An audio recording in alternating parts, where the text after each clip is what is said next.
সীমা কোনফালে যোৱা চাউল কিনিবলৈ এতিয়াৰ পৰা সাধাৰণ চাউলৰ সলনি ফৰ্টিফাইড চাউল কিনিব লাগিব মনত আছেনে মনত আছে কিন্তু তাৰ পৰা কি লাভ হ'ব সেইটোহে পাহৰিলোঁ সীমা কথাটো একেবাৰে সহজ আমাৰ দৈনন্দিন খাদ্যত শৰীৰৰ বাবে প্ৰয়োজনীয় মাইক্ৰনিউট্ৰিয়েণ্টছ যেনে আইৰণ ফলিক এচিড আৰু ভিটামিন B12 আদি সকলো নাথাকে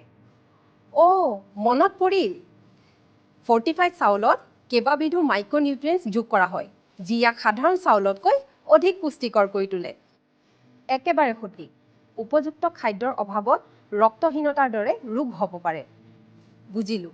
এতিয়া মই কেৱল ফৰ্টিফাইড চাউলহে কিনিম কিন্তু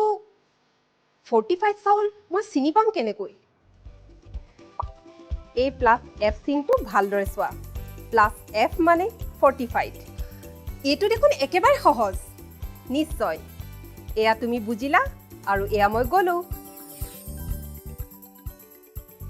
ফৰ্টিফাইড চাউল সুস্বাস্থ্যৰ প্ৰভাৱশালী উপায়